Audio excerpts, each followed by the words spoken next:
మరి 14 ఏళ్ళు సీఎంగా ఉన్న చంద్రబాబు ఈయన మార్కు ఎక్కడ ఉంది? 14 ఏళ్ళు ముఖ్యమంత్రిగా ఉన్న ఈ చంద్రబాబు నాయుడు గారి మార్కు ఎక్కడ ఉంది? కనిపించేది వైఎస్ఆర్సీపీ జగన్ మార్కే కనిపిస్తా ఉంది ప్రతి చోట కూడా. ఏ గవర్నమెంట్ బడిని తీసుకున్నా, మొత్తంగా విద్యా రంగాన్ని తీసుకున్నా, ఓ నాడు నేడు, ఓ ఇంగ్లీష్ మీడియం, సిబిఎస్ఈ నుంచి ఐబీ వరకు ప్రయాణం, చదువుతున్న పిల్లల చేతుల్లో బైలింగ్వల్ టెక్స్ట్ బుక్స్, అంటే ఒక పేజీ తెలుగు ఒక పేజీ ఇంగ్లీష్ టెక్స్ట్ బుక్లు, బైజూస్ కంటెంట్, శ్రీమంతుల పిల్లలకు మాత్రమే అందుబాటులో ఉండే బైజూస్ కంటెంట్ ఈరోజు మన గవర్నమెంట్ బడి పిల్లల చేతుల్లో. గవర్నమెంట్ బడి పిల్లల చేతుల్లో ట్యాబులు, గవర్నమెంట్ పేద పిల్లలు వెళ్ళే గవర్నమెంట్ బడులలో ఏకంగా క్లాస్ రూమ్లలో ఐఎఫ్పీలు, బడులలో గోరుముద్ద, పిల్లలకు బడి తెరిచేసరికే విద్యా కానుక. పెద్ద చదువులు చదువుతా ఉన్న పిల్లలకు ఆ తల్లిదండ్రులు అప్పులు పాలయ్యే పరిస్థితి రాకూడదు అని ఆ పిల్లలకు పూర్తి ఫీజు రీఎంబర్స్మెంట్ ఇస్తూ ఓ జగనన్న విద్యా దీవెన, ఓ జగనన్న వసతి దీవెన, 4 ఏళ్ల ఇంటిగ్రేటెడ్ డిగ్రీ, విదేశాల్లోని టాప్ యూనివర్సిటీలతో ఆన్లైన్ వర్టికల్స్ ద్వారా డిగ్రీల అనుసంధానం, జాబ్ ఓరియంటెడ్ గా కరికులంలో మార్పులు, ఇంటర్న్షిప్ కంపల్సరీతో డిగ్రీలో చేర్చడం, ఇలా ఏది తీసుకున్నా కూడా విద్యారంగంలో నీ ఇష్టం, ఏది తీసుకున్నా కూడా ఎక్కడ కనిపిస్తా ఉంది చంద్రబాబు నాయుడు గారి మార్కు అని అడుగుతా ఉన్నా. ఎక్కడ చూసినా కూడా కనిపించేది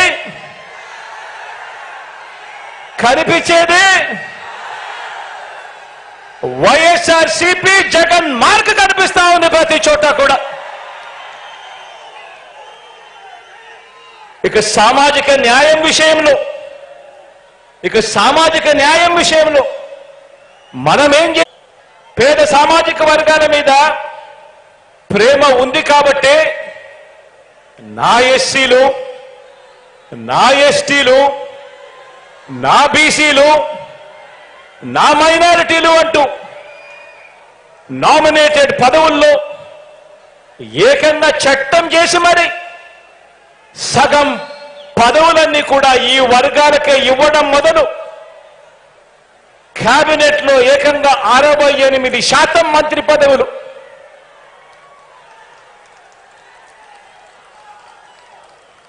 నలుగురు డిప్యూటీ సీఎంలు, చట్టసభ స్పీకర్ గా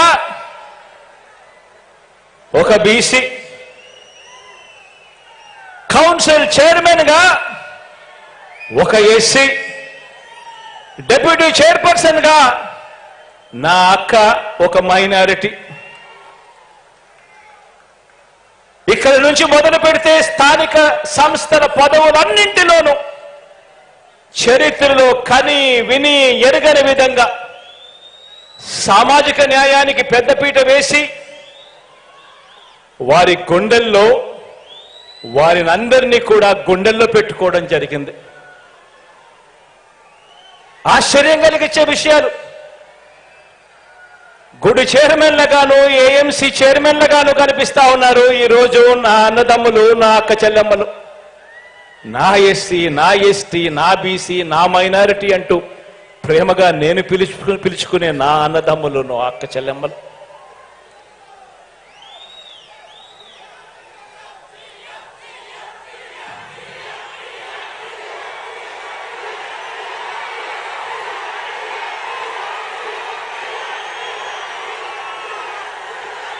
ఆ ప్రేమ గుండెల నిండా ఉంది కాబట్టి మనందరి ప్రభుత్వం ఈ 56 నెలల కాలంలోనే అక్షరాల 2,13,000 ఉద్యోగాలు, గవర్నమెంట్ ఉద్యోగాలు తీసుకొచ్చాం. ఆ ప్రేమ గుండెల్లో ఉంది కాబట్టి స్వతంత్రం వచ్చినప్పటి నుంచి గవర్నమెంట్లో 4 లక్షల ఉద్యోగాలుంటే మీ బిడ్డ ప్రభుత్వం వచ్చాక అదనంగా మరో 2,13,000 ఉద్యోగాలు గవర్నమెంట్ ఉద్యోగాలు ఇచ్చాడు. ఈ ఉద్యోగాలలో ఏకంగా 80% నా నా నా నా అని పిలుచుకునే నా తమ్ముళ్ళు, నా చెల్లెమ్మలే ఇవాళ అక్కడ ఉన్నారు అని చెప్పి కూడా గర్వంగా తెలియజేస్తా ఉన్నారు ఈ వేదికపై నుంచి. ఈ ప్రేమ గుండెల నిండా ఉంది కాబట్టి ఏకంగా 2,53,000 కోట్లు, ఏకంగా మరొక్కసారి చెప్తా ఉన్నాను, ఏకంగా 2,53,000 కోట్ల రూపాయలు నేరుగా మీ బిడ్డ బటన్ నొక్కడం, నా అక్క చెల్లెమ్మల కుటుంబాల ఖాతాల్లోకి నేరుగా డబ్బులు వెళ్ళిపోవడం. ఎక్కడా లంచాలు లేవు, ఎక్కడా వివక్ష లేదు. ఈ 2,53,000 కోట్లలో ఏకంగా 75% పైగా నా నా నా నా నేను పిలుచుకునే నా అక్క చెల్లెమ్మల కుటుంబాల ఖాతాల్లోకి వెళ్ళింది అని చెప్పడానికి గర్వపడతా ఉన్నా. నా ఎస్సీలు, నా ఎస్టీలు, నా బీసీలు, నా మైనారిటీలు అని ఒక ముఖ్యమంత్రి స్థానంలో ఉండి ఈ మాదిరిగా ఆప్యాయత చూపిస్తున్నాము కాబట్టి ప్రతి గ్రామంలోనూ కూడా ఈరోజు వాళ్ళందరికీ కూడా, ఆ అట్టడుగున ఉన్న వాళ్ళందరికీ కూడా ఈరోజు అధికారుల దగ్గర నుంచి లీడర్ల దాకా చిక్కటి చిరునవ్వులతో సెల్యూట్ కొట్టి పని చేసి పెడతా ఉన్నారు.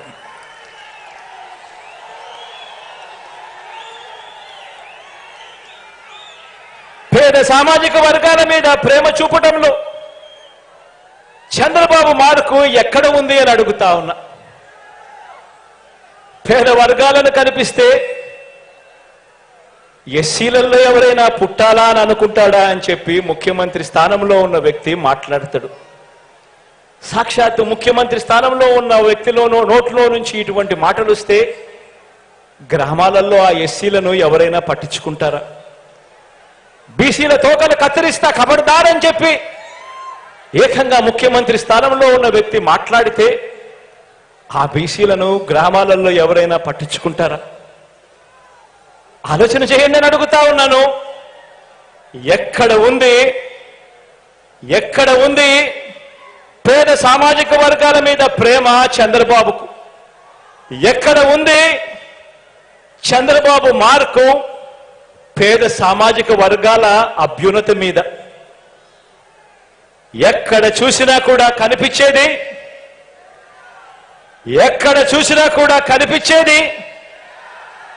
ఏ పేదవాడు ఇంటికి వెళ్ళినా కూడా కనిపించేది, ఏ పేదవాడి గుండెల నిండా కూడా ప్రేమ కనిపించేది,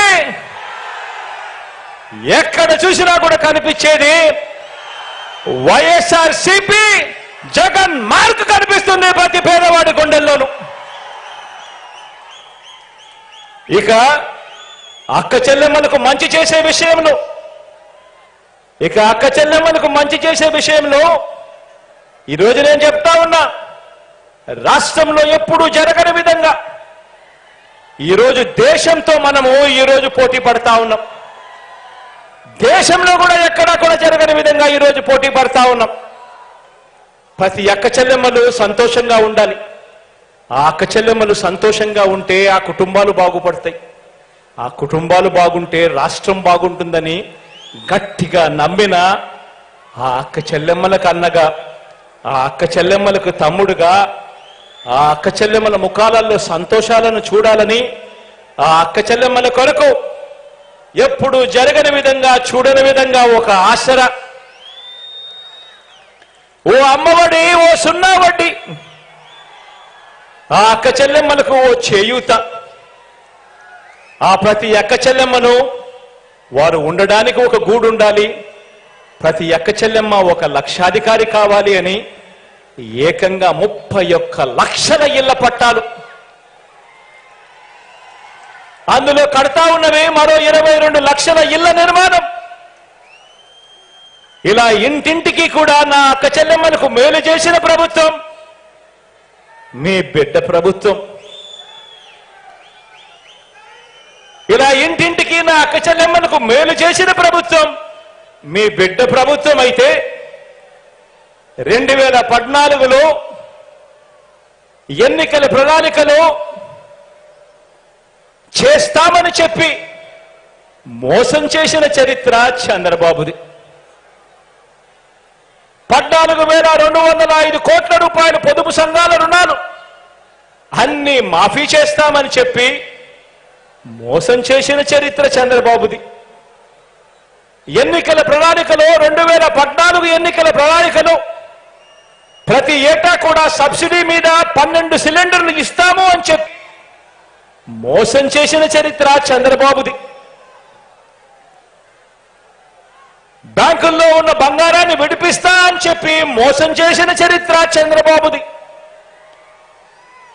సున్నా వడ్డీని, పొదుపు సంఘాలకు సంబంధించిన సున్నా వడ్డీని 2016 అక్టోబర్ నుంచి నిలిపివేయటం దుర్మార్గం చేసిన చరిత్ర చంద్రబాబుది. ఇళ్ల పట్టాలు ఒక్కటంటే ఒక్కటి కూడా ఏ కుటుంబానికి కూడా, ఏ పేద కుటుంబానికి కూడా ఇవ్వకపోవడం చంద్రబాబు చేసిన ఇంకో మోసం. నేను చెప్పిన ఇవన్నీ కూడా 2014లో చంద్రబాబు నాయుడు గారు తాను చేస్తాను అని చెప్పి తాను ఎన్నికల మేనిఫెస్టోలో, ఎన్నికల ప్రణాళికలో దాన్ని చేర్చి దాన్ని పెట్టి ఎన్నికలప్పుడు దాన్ని ఊదర కొడుతూ దాన్ని ప్రచారం చేసి ఆ తర్వాత అందరికీ కూడా పెద్ద సున్నా చూపించాడు ఈ పెద్ద మనిషి చంద్రబాబు. అన్నింటిలోనూ మోసం. ఇవన్నీ కూడా నేను అడుగుతా ఉన్నా. ఇవన్నీ కూడా విన్న తర్వాత, ఇన్ని నిజాలు తెలిసిన తర్వాత ఏ ఒక్కరైనా కూడా మనకు ఓటు వేయమని గాని, చంద్రబాబుకు ఏ ఒక్కరైనా కూడా ఓటు వేస్తామని గాని అనగలరా అని చెప్పి నేను అడుగుతా ఉన్నాను ఈ వేదికపై నుంచి. రెండు చేతుల పైకెత్తి ఇలా ఇలా ఇలా ఇలా ఇలా ఇలా ఇలా ఇలా ఇలా ఇలా ఇలా ఇలా ఇలా ఇలా ఇలా ఇలా.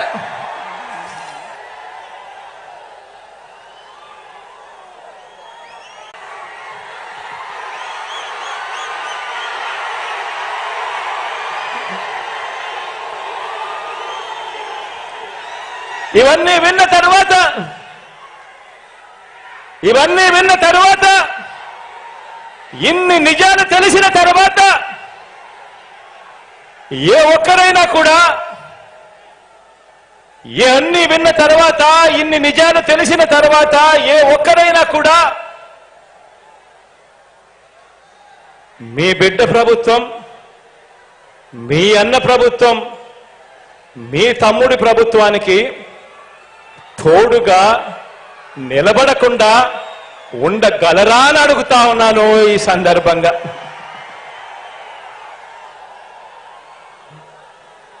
ఒక్కటి గమనించండి, 2019లో మనం అధికారంలోకి వచ్చే వరకు ప్రభుత్వం ఖర్చు చేసే ప్రతి రూపాయిని కూడా, నేను చెప్పే ఈ విషయాన్ని జాగ్రత్తగా గమనించమని అడుగుతా ఉన్నా. నేను చెప్పే ఈ విషయం ప్రతి ఒక్కరూ కూడా జాగ్రత్తగా గమనించమని కోరుతా ఉన్నా. మనం అధికారంలోకి రాకమునుపు 2019కి ముందు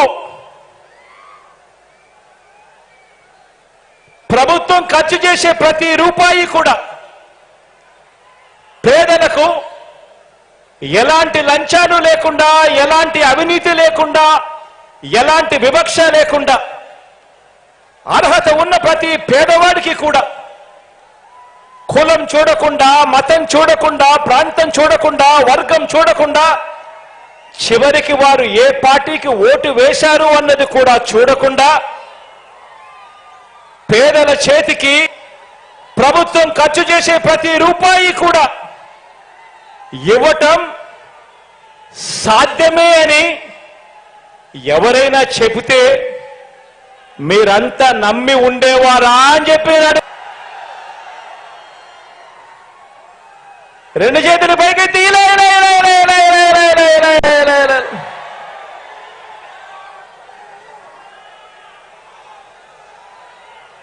అలా చేయవచ్చు అని ఎవరైనా చెబితే నమ్మశక్యంగా ఉండేదే అని అడుగుతా ఉన్నా. కానీ ఈ 56 నెలల కాలంలోనే కేవలం ఈ 56 నెలల కాలంలోనే మనందరి ప్రభుత్వం మాత్రమే